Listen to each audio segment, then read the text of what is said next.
오늘 이 시간은 용서와 축복이라는 제목으로 하나님 말씀의 은혜를 나누도록 하겠습니다. 자, 앞에 그림을 한번 봅시다.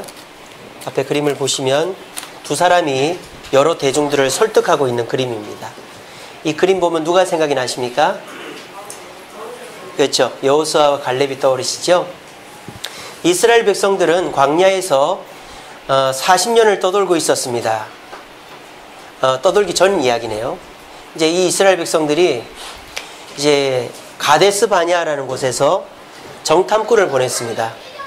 각 지파별로 대장을 뽑아서 12명의 정탐꾼이 40일 동안 가나안 땅을 돌아보고 왔어요. 그런데 그 정탐꾼들은 보고를 두 가지로 합니다. 10명의 정탐꾼은 그 땅은 살기는 좋지만 사람들이 너무 커서 우리는 메뚜기 같더라. 들어갈 수 없다라고 말을 했고, 이 두 사람 여호수아 갈렙만 아니다. 하나님이 우리와 함께 하시니 그들은 우리의 먹이다. 들어가자 라고 말을 한 겁니다. 근데 사람들은 누구의 말을 따랐을까요? 여호수아의 갈렙의 말을 따른 게 아니라 10명의 말을 따랐던 거예요. 그래서 그 벌로 이스라엘 사람들은 40년 동안 광야를 떠돌게 된 것입니다. 근데 40년 떠돌면서 20세 이상의 사람들은 다 죽었어요. 근데 20세가 넘었음에도 불구하고 죽지 않은 두 사람이 있습니다. 그게 누굴까요? 예, 바로 이 두 사람. 여호수아와 갈렙입니다. 이 여호수아와 갈렙만 죽지 않고 가나안 땅으로 들어갔습니다. 모세도 죽었는데 여호수아와 갈렙만 죽지 않았어요. 자, 이 여호수아와 갈렙의 출신을 한번 따져봅시다. 여러분, 여호수아는 이스라엘 12지파 중에 어느 지파 사람일까요? 여호수아는 에브라임 지파 사람입니다. 에브라임 지파는 누구의 자식이죠? 요셉의 자식입니다. 요셉은 두 아들이 있었죠. 므낫세와 에브라임. 그래서 요셉이 이스라엘 민족을 구원해 줬기 때문에 하나님께서 요셉의 두 자식에게 두 지파가 일어나게 한 거예요. 여호수아는 정통 유대인 에브라임 지파 사람입니다. 갈렙은 어떨까요? 갈렙은 어느 지파 사람이죠? 민수기에 보면 갈렙을 유다 지파 대표로 소개하고 있습니다. 유다 지파 대표예요. 근데 이 갈렙이라는 이름을 여러분 성경에서 이 사람 말고 보신 적이 있습니까? 갈렙이란 이름은 이 갈렙 말고는 없어요. 그 말은 무슨 뜻일까요? 유대인의 이름이 아니라는 것입니다. 그렇다면 이건 뭔 말입니까? 유대인이 아니라는 뜻입니다. 이 갈렙은 유대인이 아니라 에돔 사람입니다. 창세기 말씀에 이런 말씀이 있습니다. 에서, 이 에서는 바로 야곱의 형님 에서죠. 야곱의 형님 에서. 그러니까 이스라엘 12지파는 야곱서부터 시작됐기 때문에 에서의 가문은 12지파에 들지 않습니다. 에서의 아내 아다의 아들 엘리바스요, 에서의 아내 바스맛의 아들 르우엘이요, 엘리바스의 아들은 엘리바스의 아들들은 대만과 오말과 스보와 가담과 그나스다. 이렇게 되어 있습니다. 자, 그리고 민수기 32장에 보면 이렇게 되어 있죠. 그나스 사람 여분네의 아들 누구? 갈렙이라고 되어 있습니다. 그러니까 이 갈렙은 쭉 따지고 올라가 보니까 에서의 후손이라는 거예요. 그리고 이 갈렙이라는 이름의 뜻이 뭔지 아십니까? 개라는 뜻입니다. 개. 여러분, 사람 이름 개라고 짓기 쉽지 않죠? 이런 이름들은 어디에 주로 많습니까? 인디언들. 여러분, 저기 예전 영화 늑대와 함께 춤을 보면은 그 영화에 나오는 인디언들 이름 뭔지 기억나십니까? 주먹 쥐고 일어서 뭐 이런 거. 또 늑대 무슨 독수리 이런 이름 있지 않습니까? 그러니까 이렇게 좀 야생에서 생활하는 부족일수록 동물들의 이름을 많이 따요. 그러니까 이 갈렙이라는 이름은 개라는 뜻이에요. 좋게 표현하면 조력자. 그래서 갈렙은 에돔이라는 이방 민족의 출신이었습니다. 근데 이 갈렙이 어떤 이유에서인지 모르겠지만 유다 지파에 편입이 되었고 너무너무 잘하니까 유다 지파의 대장이 된 거예요. 그래서 유다 지파의 대장으로 뽑혀서 가나안 정탐을 간 겁니다. 그리고 이 갈렙이 어떤 일을 했는지 아십니까? 이제 가나안 땅에 들어갔어요. 가나안 땅에 들어간 사람은 이 20살 위쪽 온 사람은 2명밖에 없다고 그랬죠. 여호수아, 갈렙. 근데 이 여호수아가 대장이 됐어요. 그래서 가나안 땅을 6년 전쟁을 해서 점령을 했단 말입니다. 근데 그 가나안 땅을 분배를 합니다. 이제 사람들이 주저주저 하는 거예요. 왠지 아세요? 더 좋은 땅 달라고. 이미 점령이 다 된 평지, 점령한 저 성을 우리에게 달라고 다들 주저주저 하고 있는 거예요. 그때 누가 나서는지 아십니까? 바로 이 갈렙이 나섭니다. 여호수아, 나와 약속하지 않았어. 나한테 땅을 주시오. 나는 꼭 저 헤브론을 가져야 되겠어. 저 헤브론을 나에게 주시오. 요구를 한 거예요. 헤브론이 어떤 땅이었을까요? 산지였습니다. 평평하고 살기 좋은 땅이 아니라 산지였고 뿐만 아니라 거기 누가 살고 있었는지 아세요? 아직도 키 큰 아낙 자손들이 살고 자기들이 숨어 살고 있는 곳이 헤브론 산지였습니다. 자, 그러면 이 갈렙은 왜 그렇게 했을까요? 여호수아를 도와준 거예요. 왜? 다들 민기적 하고 있거든요. 좋은 땅 받으려고 뻗대고 있거든요. 그러니까 갈렙이 나서서 여호수아를 도와가지고 내가 솔선수범하겠다는 거예요. 그런 사람이 갈렙이었습니다. 그리고 이스라엘이 여호수아 다음에 지도자가 사사들이에요. 12사사가 있는데 초대 사사, 첫 번째 사사가 누군지 아십니까? 온니엘입니다. 온니엘이 누굽니까? 바로 이 갈렙의 조카입니다. 이 갈렙은 대대손손으로 이스라엘의 리더로서 충성한 사람이라는 것이죠. 만약 갈렙이 이스라엘의 지도자로 편입되지 않았다면 누구 손해일까요? 갈렙 손해일까요? 누구 손해죠? 이스라엘 손해, 이스라엘 손해. 그러니까 이스라엘 사람들이 이방 민족이었지만 갈렙을 자기들 민족으로 편입시켜 준 것 때문에 축복받은 사람은 누굽니까? 이스라엘 사람들이라는 거예요. 자, 그러면 이 에돔 사람과 이스라엘 사람들의 관계는 어땠을까요? 좋았으면 아무 문제가 없겠죠. 근데 에돔 사람과 이스라엘 사람들은 원수지간이었습니다. 왜? 에돔 사람들 입장에서는 이스라엘 사람들이 자기 조상의 장자권을 빼앗아갔기 때문에 원수고, 그러니까 에돔 사람들은 사사건건 이스라엘을 괴롭히는 거예요. 이스라엘 사람들도 자기들을 괴롭히니까 원수인 거예요. 그런데 이스라엘 사람들은 에돔 출신 갈렙을 뭐 했다? 용서했다라는 것입니다. 그래서 축복은 누가 받았다? 이스라엘이 받았다라는 겁니다. 그 오늘 말씀의 근거가 오늘 본문입니다. 오늘 본문에는요, 두 민족을 미워하지 말라고 되어 있습니다. 첫 번째 민족은 어느 민족? 에돔 사람들을 미워하지 말라. 자, 사람이 미워할 때 이유 없이 미워하는 거 있습니까? 길거리 지나가는 사람 얼굴만 보고 미워하는 사람은 조직폭력배나 아니면은 엄청 술 먹고 막 술 취한 사람들 지나가는 사람을 붙잡고 막 시비 걸잖아요. 여기는 그런 분들은 없죠, 그죠? 막 그런 분들 계시지 않습니까? 그럼 미친 사람이죠. 그런 사람들은 그럴지 몰라도 정상적인 사람은 맨정신에 아무나 미워하지 않습니다. 나한테 해를 끼치거나 미워할 만한 일을 하면 미워하죠. 자, 이스라엘 사람들이 에돔 사람을 그냥 미워한 게 아니라 결정적으로 미워하게 된 계기가 있어요. 자기들의 땅을 지나가지 못하게 한 것입니다. 이스라엘 민족이 광야를 이제 다 떠돌고 가나안 땅으로 들어가기 위해서 모압 평지로 가야 돼요. 그런데 여기에서 이렇게 가면 되는데 여기에 어떤 나라가 있느냐? 에돔이라는 나라가 있는 거예요. 그래서 모세가 사람을 위해서 부탁을 합니다. 에돔 왕에게 우리가 당신들의 땅을 좀 지나가게 해주세요. 그 땅에 있는 뭐 곡식, 그 다음에 열매, 뭐 또 무슨 가축 하나도 손 안 댈 테니까 지나가게만 해주세요. 그랬단 말이에요. 근데 에돔 사람들이 뭐라 그런지 알아요? 안 된다. 우리가 너희들을 어떻게 믿고 그 많은 사람들 지나가게 해주냐. 그러면서 돌아가라고 그런 거예요. 그래서 여기에서 모압 광야까지 이렇게 가면 되는데 어떻게 갔느냐? 요렇게 내려가가지고 요렇게 간 거예요. 얼마나 고생을 했겠습니까? 그 더운 지역에서.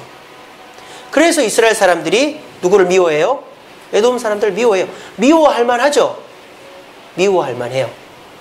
자, 미워할 만한데 근데 왜 미워했을까? 하나님이 용서하라 그러냐? 그 이유를 봅시다.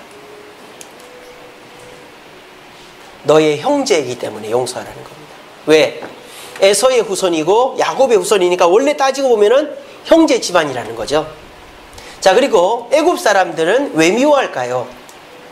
애굽에서 뭐 했어요? 이스라엘 백성들이 400년 넘게 종살이 했잖아요.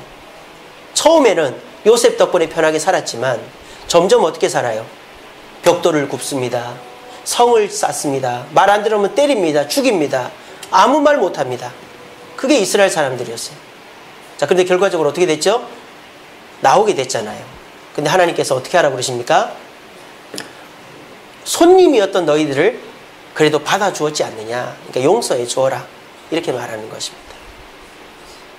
자, 우리는요, 누군가를 용서할 때 용서하는 것에도 이유가 있어야 됩니다. 미워하는 것도 이유가 있어야 되지만 용서하는 것도 이유가 있어야 됩니다. 근데 보통 사람들은 어떻게 용서합니까? 내가 피해본 것에 갑절의 대가를 치러야만 용서해 주려고 합니다. 그냥 맨정신에 용서해 주는 사람은 없죠. 저 사람이 나에게 상처를 입혔으면 저 사람도 똑같은 상처를, 아니 더 큰 상처를 입어야 마음이 후련하고 용서가 되고, 나한테 물질의 해를 입히면 저 사람이 나한테 갚든지 내가 당했던 피해보다 더 많은 거를 피해를 보든지 그래야 마음이 시원하고, 또 나한테 망신을 준 사람이면 내가 그 사람 머리채를 잡고 끌고 나와가지고 망신을 줘야만 내가 저 사람을 용서할 수 있다라고 말하는 게 세상 사람들의 용서예요. 자, 그거는 믿지 않는 사람인가 그렇다 손치더라도 여러분들은 어떻습니까? 믿는 사람들 아닙니까? 근데 저희들도 용서할 때 어떻게 합니까? 내가 당한 만큼은 갚아줘야 된다는 생각을 하는 거예요. 그렇죠? 내가 저 사람이 나한테 10만 원 빌려갔으면 10만 원이 더 갚아야 될 거 아니냐. 저 사람이 나한테 이런 상처를 했으면 와서 최소한 미안하다라고도 해야 될 거 아니냐. 저 사람이 나를 상처를 주고 망신을 줬으면 최소한 미안하다고 하든지 똑같은 망신을 당해야 될 거 아니냐. 우리 이런 마음들이 우리에게 있습니다. 근데 여러분 잘 보세요. 잘 보세요. 지금 에돔 사람을 용서하라고 하고 애굽 사람을 용서하라는 것이 우리가 생각하는 용서의 기준에 합당한 거라고 생각이 되십니까? 제가 이 말씀을 읽으면서 궁금했던 것이 이게 바로 용서의 근거가 될 수 있는가 하는 생각이 들었어요.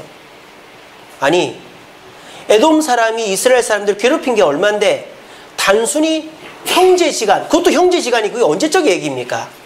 언제적 얘기인데 지금 그 얘기를 하고 있어요. 그러면서 용서, 이게 말이 됩니까? 또 이집트 사람이 손님으로 받아주면 노예 생활을 시킵니까? 여러분, 이게 한번 객관적으로 생각을 해보세요. 제가 이 말씀을 읽으면서 의문이 들더라고요. 아니, 이게 용서의 근거가 되나? 형제지간도 몇 대가 지났는데 형제지간이라고 그 피해를 다 덮어주란 말이냐? 손님도 손님 대접을 해줘야 그래도 고맙다고 하지, 손님 대접도 안 해준 사람을 어떻게 용서하란 말이냐? 저는 납득이 안 되더라고요. 근데 제가 이 말씀을 읽으면서 하나님의 마음을 깨달았어요. 하나님께서 왜 에돔 사람과 애굽 사람을 용서해 주는지 아세요? 이유가 있어서가 아니라는 겁니다. 저는 그래서 이 용서에 대해서 이런 개념을 잡아봤어요. 용서는 어떻게 하는 거다? 이유를 찾아서라도 하는 게 용서다. 왜? 용서해야 하나님이 복을 주시기 때문에. 용서는 이유를 찾아서라도 해야 되는 겁니다. 지금 여러분 이게 합당한 이유라고 생각이 되십니까? 아닙니다. 하나님께서 이유를 찾아서 용서하라고 하신 거예요. 제가 지난 주간에 서경노회 교육자 부부 수련회를 다녀왔습니다. 그 수련회 주강사 목사님이 바로 이분입니다. 이상 목사님이라고 올해 72세가 되신 분이에요. 네, 이분이 북한 황해도 46년생인데 미국 시민권자입니다. 그리고 이분이 84년도에 모퉁이돌 선교회라는 북한 중국 전문 선교단체를 만들어가지고 북한하고 중국에 성경책을 배달을 하고 또 사람을 훈련시켜서 교회를 개척하는데 북한에 500개 정도 교회를 개척을 했고 황장엽 씨가 우리나라 귀순할 때 주도적인 역할을 한 분이 이분이래요. 제가 대학교 다닐 때 모퉁이돌 선교회가 한창 유명했었습니다. 그래서 제가 후원도 했었어요. 근데 대표가 누군지를 모르겠더라고요. 사진이 안 나와요. 모퉁이돌 성교 북한 이야기는 나오는데. 그래서 한참 궁금했는데 이번에 주강사가 이분이라 그래서 가서 봤더니 제가 얼굴 처음 봤어요. 이제 이분이 나이가 70이 넘었기 때문에 주도적으로 활동을 안 하니까 자기 얼굴이 드러나도 이삭이 본명이 아닌 걸로 제가 알고 있는데요. 그러니까 자기 이름도 얼굴도 안 알리고 있다가 이제는 이제 이렇게 간증을 하고 사역을 하시는데요. 이분 얼굴 보시니까 얼굴이 온화해 보입니까? 아니면은 좀 비판적이고 날카로워 보입니까? 예, 저처럼 이렇게 얼굴 살도 좀 있고 그죠? 온화하면 좋겠는데 그죠? 아유, 저분이 성격이 얼마나 깐깐한지 몰라요. 뭔 얘기를 하냐면 제가 목사님들 세미나 초대를 많이 받았는데 2번 이상 받은 적이 없대요. 하도 목사님들을 때리 까가지고 2번 이상 초대를 안 하더랍니다. 그러니까 저분이 정말 날이 서 있는 분이에요. 그러니까는 이제 그 험한 일을 했겠죠. 근데 저분이 이제 그렇게 성격이 까다롭다 보니까 용서를 못 하는 거예요, 잘. 용서를 잘 못해요. 그래서 저분이 용서하지 못한 분이 한 분이 계셨대요. 그분이 누구냐? 바로 자기 아버지였답니다. 제가 얘기를 들어보니까 용서하지 못할 만해요. 자, 그 이상 목사님은요, 장남입니다. 아버지는 목사님이고, 그리고 밑으로 동생이 3이가 있어요. 근데 저분이 17살 되던 해에 자기 어머니가 미국 유학을 보내려고. 유학 보낸 이유는 미국 시민권을 받아야 북한 선교를 할 수 있기 때문에 보내려고 했는데 이삭 선교사님이 폐결핵이 있는 거예요. 미국은 폐결핵이 있으면 못 들어갑니다. 미국 자체에서 안 받아줘요. 그래서 저희도 미국 들어갈 때 검사 싹 하고 들어갔습니다. 그래서 이제 그 어머니가 눈을 팔아서 애를 유학을 보내려고 그랬거든요. 근데 유학을 못 보낸 거예요. 근데 그 어머니가 어떻게 했느냐? 자기 남편을 유학을 보낸 거예요. 목사님이 남편을. 근데 애가 넷이고 남편이 가면 생계는 누가 책임집니까? 근데 그 어머니가 생계를 책임질 요량으로 아버지를 유학을 보낸 거예요. 근데 그 어머니가 심장마비로 돌아가셨어요. 막내 동생 낳고 5개월 후에. 애 5개월 됐을 때 심장마비로 죽은 거예요. 근데 아버지는 각각 무소식인 거예요. 근데 한참이 지나서 아버지한테 연락이 왔습니다. 아버지가 이제 섬기던 교회에서 영주권을 해줘가지고 자녀들을 초청할 수 있게 해준 거예요. 근데 아버지가 뭐라는 줄 알아요? 막내는 두고 와 그러는 거예요. 옛날에는 그런 거 많았잖아요. 애들 누구 집에 맡기고 오라는 거. 막내는 두고 와, 막내는 못 데리고 와, 그렇게 한 거예요. 그래가지고 이 이상 목사님, 아버지 안 됩니다. 내가 키울 테니까 막내도 데려가게 해주세요. 데려가게 했어요. 그렇게 하다가 결국 그 영주권이 무산이 돼버렸어요. 그러니까 이 이상 목사님 아버지가 미울만 하죠. 어떻게 어머니가 낳고 5개월 만에 어머니 돌아가시는데 그 동생을 놓고 오란 말입니까? 게다가 이제 미국에서 케네디 대통령이 암살당하고 그 케네디 대통령의 동생이 바비 케네디인데 그 사람이 법무부 장관을 할 때 이민법이 바뀌었대요. 그래서 이민법을 홍보하는 영화를 만드는데 한 가정을 이렇게 뽑아가지고 한 사례로 들어야 된다 그랬는데 그 가정으로 뽑힌 가정이 바로 이 이상 목사님 가정이 뽑힌 거예요. 못생기고 꾀죄죄하고 부모가 봐도 초라한 게 생겨서 뽑혔다는 거예요. 그래서 이상 목사님이 하나님 은혜로 합법적으로 미국 이민을 가서 시민권을 땁니다. 근데 미국을 딱 가니까 어떤 일이 벌어졌느냐. 아버지가 재혼을 한 거예요. 물론 목사도 재혼할 수 있습니다. 사별한 경우에만. 목사는 이혼하면 목회 못합니다. 근데 아버지가 어떤 여자랑 재혼을 해서 살고 있는데 그 새어머니가 도망을 친 거예요. 왜 도망을 쳤는지 아세요? 그 새어머니는 영주권 때문에 재혼을 한 겁니다. 자, 이렇게 되면은 뭐 이게 누구 잘못이 아니잖아요. 그 아버지도 몰랐으니까. 그럼 어떻게 됩니까? 그냥 혼자 살아야 될 거 아니에요. 근데 이 남자들은 참 못된 것 같아요. 예, 저는 안 그래야 되는데. 예. 이 아버지가 또 재혼을 한 거예요. 목사는 그렇게 하면 목사 못합니다.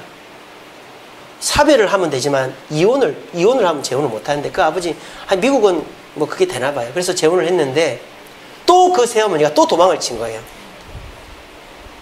영주권 따고 도망을 친 거예요. 그래가지고 이 아버지는 자기 어머니 돌아가신 지도 얼마 안 됐는데 재혼을 2번이나 하고 그래 하니까 이 이상 목사님이 아버지가 죽도록 미운 거예요. 동생을 버리고 오라고 하지 않나. 자기들 뭐 챙겨지지도 않지 않나. 재혼을 2번이나 하는 목사가 도대체 목사냐. 그러면서 이 이상 목사님이 아버지에 대한 원망이 이만큼 찬 거예요. 그러는 가운데 이분이 모퉁이들 선교회라는 걸 창립을 해서 북한으로 중국으로 선교를 다닙니다. 근데 다닐 때마다 마음 한켠에 무거운 마음이 있는 거예요. 내가 아버지도 용서 못하면서 복음을 전한다고, 내가 아버지도 용서 못하면서 성경을 전한다고, 내가 아버지도 용서 못하면서 예수님 사랑 전한다고, 그게 자꾸 가슴을 찌르는 거예요. 그래서 이분이 중국 갔다가 한국에 들어와가지고 미국에 계신 아버지한테 전화를 했대요. 그러니까 한국은 저녁되고 거기는 새벽인가 봐요. 근데 이제 아버지한테 전화를 했더니 그 아버지가 그래서 전화해서 아버지, 제가 아버지를 용서 못하고 미워해서 미안해요 이랬는데 그 아버지는 뭐라 그랬는지 아세요? 왜 잠 깨워! 그랬답니다. 참, 그런 사람 용서하기 힘들죠, 그죠? 여러분 주변에도 그런 분 계시지 않습니까? 나는 좀 잘해보려고 다가가는데 계속 튕겨내고 또 저게 이제 좀 약해졌구나 하면서 더 강하게 나오는 사람들 보면은 치가 떨리지 않습니까? 그러니까 그 아버지가 그런 분이었어요. 근데 이상 목사님이 그래도 다시 미국 들어가서 아버지 용서 무릎 꿇고 한참 울었대요. 그래도 그 아버지는 나도 미안하다 이 말을 안 하더래요. 옛날 분들이 말을 잘 못하시잖아요. 그냥 그러신 것 같아요. 그래서 그 아버지를 용서했더니 그 다음부터 하나님께서 사역의 길을 열어주셨답니다. 또 한 가지 용서 못한 일이 있었대요. 그건 바로 자기가 사역하던 중국을 용서를 못한 일이 있었답니다. 1991년도인데 그때도 똑같이 성경을 큰 그 가방에다 4개를 들고 중국을 갔어요. 그래서 그거를 배달을 다 하고 이제 호텔에 와서 쉬고 있는데 누가 문을 더 두드리더랍니다. 그래서 열어주질 않았대요. 왜냐면은 뭐 우리나라는 그렇지 않습니다만 외국 같은 경우는 콜걸이라고 해가지고 그냥 이렇게 이렇게 몸 파는 여자들이 밤중에 문을 많이 두드린대요. 그런 여잔가 보다 하고는 문을 안 열어줬는데 남자 목소리가 들린 거예요. 문 열어! 문 여시오! 이러는 거예요. 문을 열어보니까 경찰이 4명이 와 있는 겁니다. 그러면서 여권 주시오 하는 여권을 딱 주니까 바로 뺐더니 눈을 가리고 잡아가더라는 거예요. 중국 공안이었던 거예요. 한참을 뱅글뱅글 돌더니 어디에 딱 갔는데 감옥이었답니다. 고문을 당하는 거예요. 2박 3일 동안 80시간 동안 고문을 당했답니다. 실제 있었던 얘기입니다. 왜냐? 그 자리에 그 세미나 자리에 사모님도 와 있었어요. 사모님 앉혀놓고 거짓말 하겠습니까? 그리고 제가 인터넷 검색을 해보니까 그 책도 내고 간증도 많이 하셨더라고요. 2박 3일 고문을 당하죠. 첫 번째 고문은 물고문이었습니다. 눕혀놓고 손을 이렇게 뒤로 묶어놓고는 이만한 파이프로 물을 입에다 집어넣는 거예요. 여러분들 물속에 빠져보셨어요? 사람 정신을 잃어버립니다. 여러분 물에 빠져 죽는 기분을 여러 번 느끼는 거라고 생각하시면 됩니다. 배는 이만큼 굴러와 있고 물이 들어가가지고 물고문을 한참을 당했대요. 그리고는 그 다음 고문실로 갑니다. 그 다음 고문실로 갔더니 전기 고문이 시작되는 거예요. 전기 의자에 딱 앉혀놓고 스위치를 딱 올리니까 몸이 붕 떴다가 내려앉더랍니다. 그 이후로 아무것도 생각이 안 나더래요. 그 이분이 고문을 다 받고 호텔에 갔다가 몸 추스리고 미국을 갔는데 저기서 누가 손을 흔드는데 누군지를 모르겠더래요. 자기 아내가 손을 흔드는데 아내인지도 모르고 자기 차인지도 모르고 자기 집인지도 모르고 두 딸인데 자기 두 딸 얼굴도 모르는 거예요. 마치 치매에 걸린 노인들이 자기 마누라도 모르고 자식도 모르는 것처럼 기억상실증이 온 겁니다. 지금도 그게 기억상실증이래요. 지금은 아내는 알아보고 자식들은 알아보는데 지금도 사람은 못 알아본답니다. 그 단적인 예로 우리 교육자 회장이 박현준 목사님이라는 분인데 그 목사님이 이상 목사님을 전에 한번 초대를 했었대요. 사모님을 알아보더랍니다. 그러면서 목사님한테 목사님 이 목사님 기억 안 나요? 그러니까 자기는 기억이 안 난대. 뭐 때문에? 전기고문 때문에. 전기고문 끝나고 난 다음에 세 번째 고문이 냉동실 고문이었답니다. 영하 20도 냉동고에다 집어넣은 거예요. 옷 홀딱 벗겨가지고 덜덜덜 떨고 있는데 화장실이 가고 싶더랍니다. 그래서 문을 두드리면서 화장실 좀 보내줘 그랬더니 대답이 없는 거예요. 한켠에서 그냥 대변을 봐버렸대요. 근데 조금 있다가 문이 열리더니 어떻게 했는 줄 아세요? 영하 20도니까 그 대변이 어떻게 됐겠습니까? 얼었겠죠. 그걸 어떻게 했겠어요? 먹인 거예요. 이분한테. 어쩔 수 없잖아요. 아무 제정신도 아닌데 그걸 먹었대요. 그러고 80시간을 고문을 받고 호텔에 갔답니다. 근데 호텔로 올라가는데 이 4명 중에 1명이 영어를 했대요. 근데 그 1명이 그렇게 얘기를 하는 거예요. 우리가 한 달에 70명씩 고문을 한다. 근데 당신처럼 독한 사람 처음 봤다. 어떻게 욕 한마디를 안 하고 우리한테 불평 불만을 안 하느냐. 근데 이미 혀가 다 풀려가지고 아무 말을 못 하는 거예요. 근데 침대에다가 탁 던지는데 한마디 했대요. 예수라고 그랬대요. 예수. 그렇게 하고 고문을 2박 3일을 당하고 몸 겨우 추스려서 이제 미국의 시애틀에 자기 집으로 돌아왔답니다. 그리고 한참 시간이 흘렀어요. 중국을 못 들어갔대요. 미우니까. 나중에 알게 된 사실인데 왜 고문을 당했느냐? 왜 고문을 당했을 것 같아요? 성경책 때문에 당한 거예요. 자기가 고문을 당하러 가는 길에 옆에서 여자 목소리가 들리더래요. 그러니까 이제 직감을 한 거죠. 아하, 내가 성경 이렇게 가방을 배달한 그 여자 집이 걸렸구나. 그래서 내가 여기 끌려왔구나. 이걸 안 거예요. 그래서 너무너무 중국이 미운 거예요. 그래서 이분이 중국을 들어가질 않았는데 91년도가 2004년도에 이분이 13년 후에 그 모퉁이들 선교회에서 그래도 우리 목사님 기록은 남겨야 되니까 한번 가시지요 그랬대요. 그래서 13년 만에 자기가 고문당한 그 시골의 조그만한 동네를 갔대요.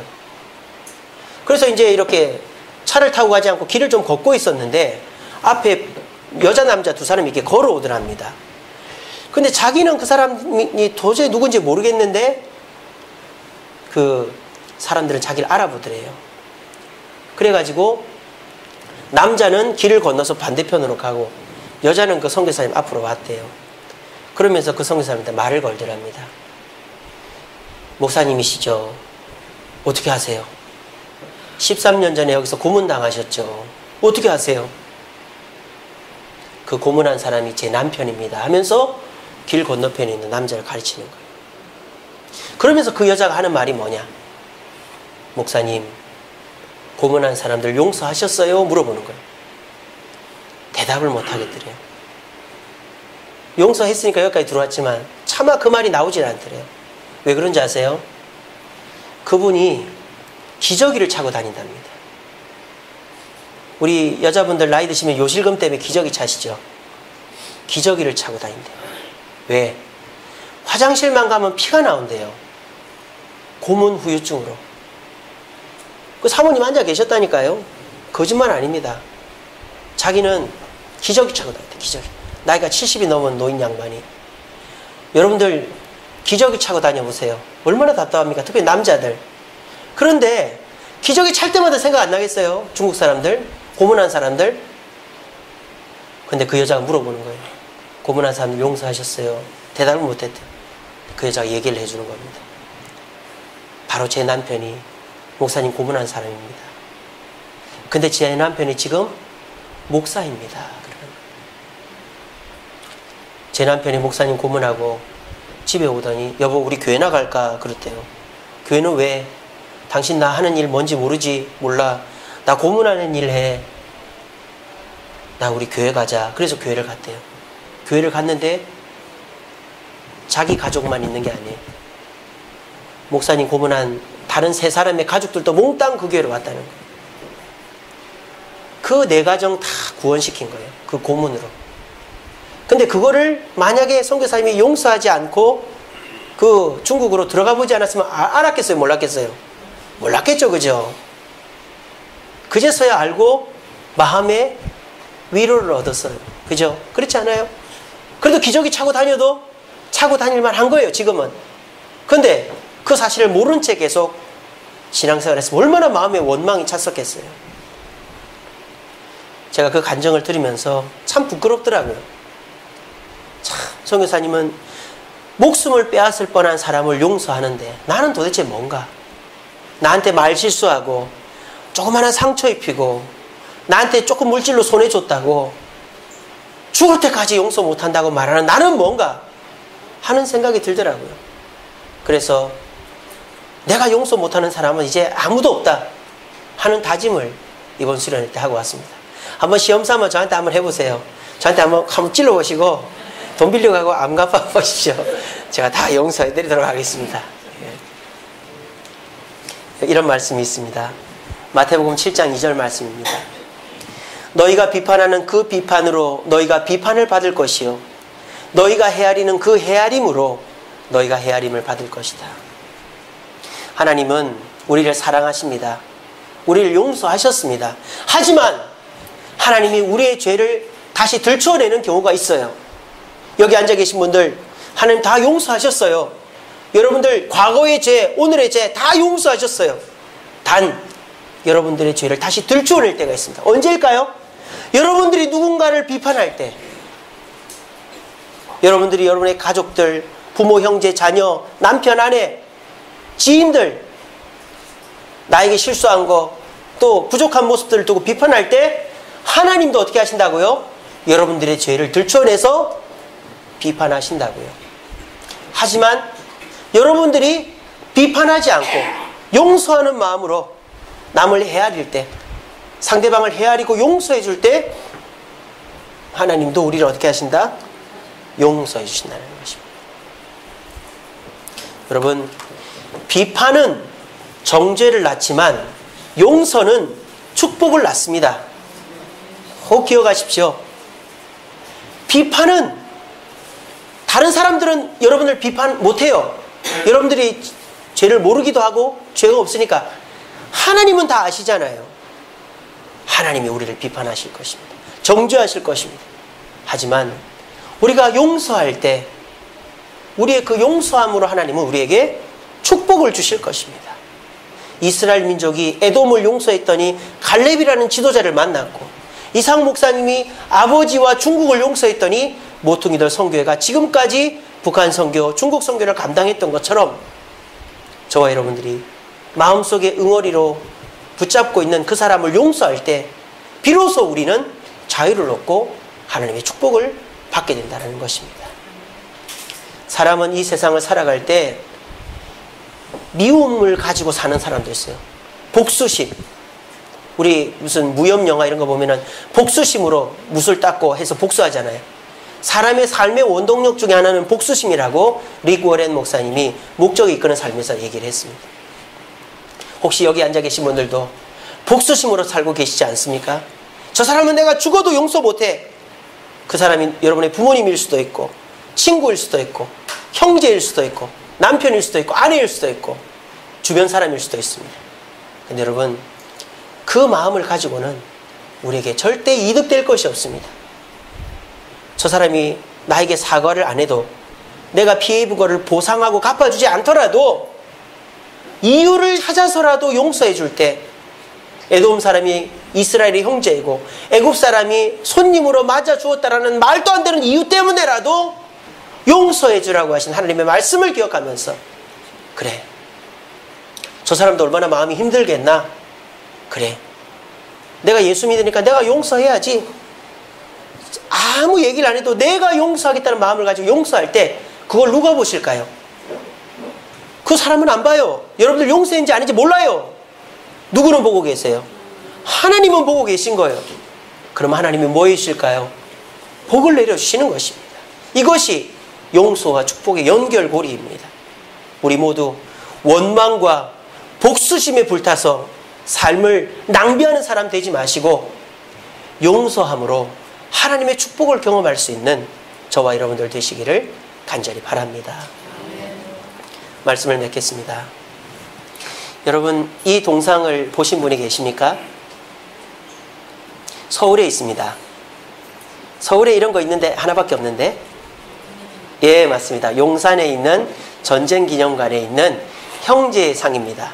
잘 보시면 이렇게 밑에가 갈라져 있고 위에 두 사람이 앉고 있는데 한 사람은 인민군이고 한 사람은 우리 국군이에요.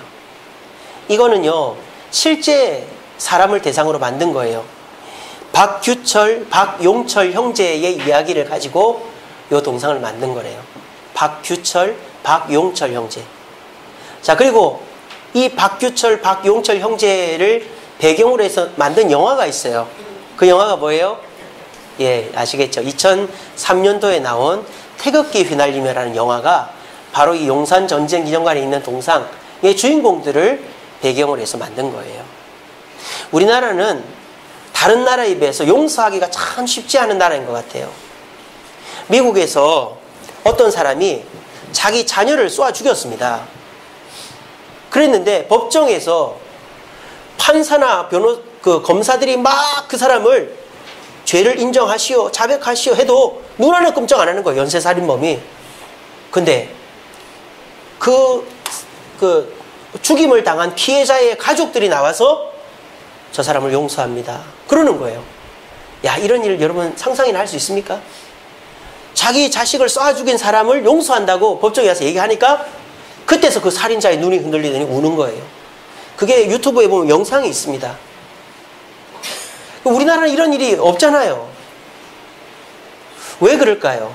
우리나라는 지금까지도 서로 죽인 사람 용서 못하고 또 이렇게 받은 사람은 또 용서 못하고 이런 일이 벌어진대. 그게 우리나라에 있는 이 6.25라는 한국전쟁이라는 비극이 남아있기 때문이 아닌가 싶습니다. 그러니까 용서라는 것이 우리나라에게는 쉽지가 않은 것이죠. 우리나라 사람들한테. 그런데 우리도 용서할 때 축복이 주어집니다. 제가 극동방송에서 목사님 설교를 하나 들었는데 그 목사님 이런 얘기를 하시더라고요. 시골교회 부흥회를 갔는데 그 교회 목사님이랑 식사를 하면서 그 마을에 대한 이야기를 해 주시더랍니다. 목사님, 우리 마을은 아픔이 있습니다. 그러는 거예요. 뭡니까? 그랬더니 6.25 때 인민군이 쳐내려왔는데 그 인민군을 따르던 사람들, 인민군 부역자들이라고 그러죠. 인민군 부역자들이 경찰, 군인, 이런 공무원 이런 사람들의 가족들을 죽였습니다. 자, 그런데 그 마을은 집성촌이기 때문에 자기 삼촌이고 조카이고 외숙부이고 다 친척들인 거예요. 근데 자기 친척들 다 이렇게 인민군 따르는 사람들이 죽여버린 거예요. 근데 어떻게 됐죠? 인민군들이 다 물러갔잖아요. 거기를 또 국군이 수복한 거예요. 그러니까 이제 국군 측에 섰던 사람들이 어떻게 하겠어요? 난리가 난 거예요. 우리 아버지, 우리 동생, 우리 형님, 우리 조카 죽인 저 인민군들 다 죽이자. 그렇게 된 거예요. 그렇게 되면 어떻게 될까요? 서로가 계속 이 갈등이 끝나질 않는 거예요. 근데 어떤 장로님이 그랬대요. 여러분, 제 아버지 아시지요? 제 아버지가 바로 저 사람들 손에 죽었습니다. 여러분, 제가 저 사람들 용서할 테니 우리 모두 덮읍시다. 우리 모두 용서합시다. 계속 이렇게 하면 끝나지 않습니다. 라고 말을 한 거예요. 그런데 그 장로님이 바로 부흥회 간 그 교회 장로님인 거예요. 그러면서 그 목사님이 그러더랍니다. 우리 교회는 현재 그 인민군 후손들의 자녀들도 교회를 나오고 국군 후손들도 교회를 나옵니다. 그러는 거예요. 용서가 결국은 전도의 길이 열리고 그 교회 부흥으로 이어졌다는 거예요. 우리는 쉽게 용서 못합니다. 그렇죠. 용서를 쉽게 할 수 있는 사람이 누가 있습니까? 용서는 쉽게 하는 게 아니에요. 용서하는 것만큼 어려운 일이 없지요. 하지만 중요한 사실은 어려운 만큼 대가가 따른다는 것입니다. 어렵지만 용서하면 그 사람은 몰라줘도 하나님은 알아주시고 축복을 해주십니다. 더군다나 저와 여러분들은 용서해야 될 이유가 바로 이분 아닙니까? 십자가에 달려 죽으신 예수 그리스도는 아무런 죄 없이 우리에게 그 어떤 사과도 없이 십자가에 달려 죽으셨습니다. 그리고 우리 예수님 앞에 예수님 감사합니다 라고 고백하는 그 순간에 우리에게 천국 소망을 주신다고 하는 분이 우리 예수님 아닙니까? 우리가 이렇게 큰 용서를 받았는데 우리가 용서하지 못한다면 우리는 그것으로 말미암아 하나님께 책망받을 수밖에 없다는 것을 기억하시기 바랍니다. 이 말씀으로 오늘 말씀을 마치겠습니다. 너희는 하나님의 은혜에 이르지 못하는 자가 없도록 하고 또 쓴뿌리가 나서 괴롭게 하여 많은 사람이 이로 말미암아 더럽게 되지 않게 하며. 용서하지 못할 때 우리에겐 두 가지 문제가 있습니다. 여러분 용서 안 한다고 지옥 가는 거 아닙니다. 여러분 용서 안 한다고 여러분들 지옥 가는 거 아니에요. 하지만 용서 안 할 때 어떤 문제가 생깁니까? 은혜를 못 받는 거예요. 여러분 용서 안 하면요 하나님 절대 은혜 안 줍니다. 누군가 미워하는 사람, 여러분 한번 떠올려 보세요. 누가 엄청 미웠을 때 그 미움의 마음이 가득할 때 말씀이 귀에 들어옵니까? 말씀 앞에 아멘 합니까? 하나님 은혜가 임합니까? 용서하지 않을 때 하나님 은혜는 절대 임하지 않습니다. 또 한 가지는 뭘까요? 용서하지 않을 때 우리 마음에 뭐가 남아요? 쓴뿌리가 남아요. 내가 뭐 하려고 할 때마다 좋은 일이 있을 때마다 툭툭 우리를 건드리는 거예요. 괴롭히는 거예요. 그래서 나를 끄집어내리는 거예요. 이게 바로 용서하지 않을 때 우리에게 나타나는 문제점들입니다. 용서가 쉽다고 제가 지금 말하는 거 아닙니다. 용서 어렵죠. 저도 용서하지 못하는 사람이 있습니다. 하지만 용서하려고 애를 쓰고 있어요. 여러분 용서하려는 마음조차 없으면 우리는 은혜 받을 수 없어요. 그리고 그 쓴뿌리가 마귀가 우리를 괴롭힐 수밖에 없습니다.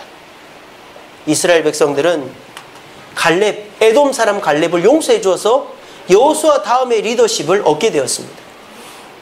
이상 목사님도 아버지를 용서하고 중국을 용서했기 때문에 72세가 된 지금까지 모퉁이돌 선교회를 잘 이끌고 올 수 있었습니다. 오늘 이 자리에 말씀 들으러 오신 분들에게도 이 말씀 전합니다. 오늘 사실은 맥주감사주일인데 맥주감사절 설교를 해야 되는데 자꾸 이 설교를 하고 싶더라고요. 왠지는 모르겠습니다. 하지만 주님께서 이 설교를 하라고 하시는 것 같아요. 제가 우리 이상 목사님 간증하려고 하는 거 아닙니다. 그거는 이제 제가 설교 준비하고 난 다음에 집어넣은 거예요. 이 말씀은 제가 지난주에 준비해 놓았던 말씀입니다. 우리에게 용서가 필요하다는 생각이 듭니다. 여러분, 은혜는 은혜로운 사람에게 주어집니다. 은혜로운 사람은 예수님을 닮아가는 사람입니다. 예수님처럼 남을 용서하는 자, 나를 희생하는 자가 은혜를 담는 자이고 은혜로운 자입니다. 예배 시간에 앉아 있어도 용서하지 않은 마음을 그대로 갖고 있으면 은혜는 내 삶 속에 이렇게 주어지지를 않습니다. 우리 모두가 오늘 말씀을 꼭 기억하시고 용서하지 못하는 부모, 형제, 또 지인들 이제부터 용서해야 되겠다는 마음, 깨끗이 용서는 못하더라도 그 마음이라도 갖고 애를 써서 하나님의 축복을 받고 자유를 경험할 수 있는 저와 여러분들 되시기를 간절히 바랍니다. 기도하겠습니다. 사랑해 주님 감사합니다. 오늘도 귀한 말씀 주시니 감사합니다. 저희들의 삶 속에 하나님의 은혜가 넘치고 하나님의 축복이 넘치기를 원하지만 우리가 누군가를 미워한 채 신앙생활할 때 우리 주님의 은혜는 우리에게 임하지 않는 사실을 깨닫게 하시니 감사합니다. 이스라엘 백성들이 에돔 사람 갈렙을 용서하고 받아들여서 새로운 리더십을 얻은 것처럼 이상 목사님이 중국과 아버지를 용서함으로 하나님의 축복을 받아 선교회를 잘 이끌어갔던 것처럼 저희들도 하나님 은혜 가운데서 예수 그리스도로 말미암아 용서의 마음을 가지고 용서함으로 하나님의 축복을 경험할 수 있는 우리들 될 수 있도록 도와주시옵소서. 예수님 이름으로 기도합니다.